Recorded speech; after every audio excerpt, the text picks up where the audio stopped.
Hi పిల్లలు, detective Ramu the case of missing egg second ఎపిసోడ్కి స్వాగతం. సూర్యుడు మెల్లగా ఉదయిస్తుంటే గ్రామం దగ్గర ఉన్న చిన్న చెరువు చాలా నిశ్శబ్దంగా ఉంది. పక్షుల కూతులు, నీటిలో మెరిసే సూర్యపురేకలు అన్నీ శాంతంగా ఉన్నాయి. అప్పుడే మన చిన్న డిటెక్టివ్ రాము ఉదయపు నడకకు బయలుదేరాడు. అంతలో ఎవరో ఏడుస్తున్న శబ్దం వినిపించింది. రాము పరిగెత్తుకుంటూ వెళ్తే పొదల దగ్గర ఒక అమ్మ బాతు కన్నీళ్లు కారుస్తూ కూర్చుంది. రాము ఇలా అడిగాడు, ఎందుకు అమ్మ బాతు, ఏమైంది? బాతు ఇలా చెప్పింది, రాము, నా 6 గుడ్లల్లో ఒకటి మాయమైపోయింది, 5 మిగిలాయి అని చెప్పింది.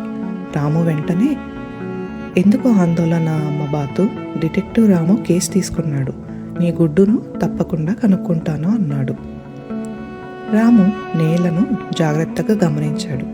అక్కడ చిన్న చిన్న బురద ముద్రలు కనిపించాయి. ఏదో ఒక చిన్న ప్రాణి గుడ్డును లాగుతూ వెళ్ళినట్టే. ఇవి ఏ జంతువు ముద్రలు అని రాము ఆలోచిస్తూ అనుకున్నాడు. ముద్రల పక్కనే ఒక విచిత్రమైన గింజలు కనిపించాయి, చిన్న చిన్న చెస్నట్స్. అబ్బా, ఇవన్నీ బాతుల దగ్గర ఉండవే. చెస్నట్స్ చెట్ల మీద ఉండే గింజలు సేకరించే జంతువు, స్క్విరిల్ అయి ఉండవచ్చు అని రాము ఆలోచించాడు. రాము ఆ చెస్నట్ ట్రైల్ని ఫాలో అవుతూ వెళ్ళాడు. అది ఒక బ్యానియన్ ట్రీ దగ్గరికి తీసుకెళ్ళింది. ఆ బ్యానియన్ ట్రీలో ఒక చిన్న గుహలాగా రంధ్రం ఉంది.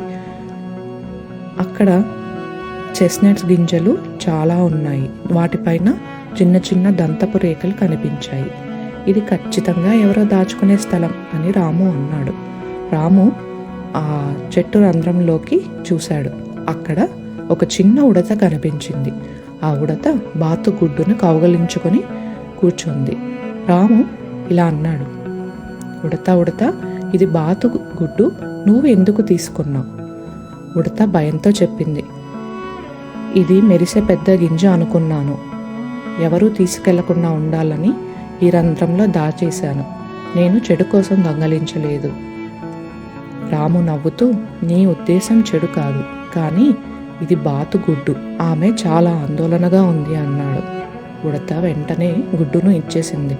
రాము జాగ్రత్తగా పట్టుకొని ఆ గుడ్డును అమ్మ బాతుకి ఇచ్చేశాడు. గుడ్డును చూసిన అమ్మ బాతు ఆనందంతో కూతలు పెడుతూ, రాము, నువ్వే నా హీరో అంది.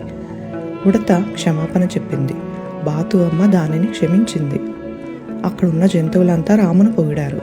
రాము చిన్నగా నవ్వుతూ, మరో కేస్ క్లోజ్ అన్నాడు. ఇది ఇవాల్టి చిన్ని కథ. వచ్చే వారం మరొక ఇంట్రెస్టింగ్ డిటెక్టివ్ రాము అడ్వెంచర్ స్టోరీతో మీ ముందుకు వస్తాను. అంతవరకు సెలవు, బాయ్.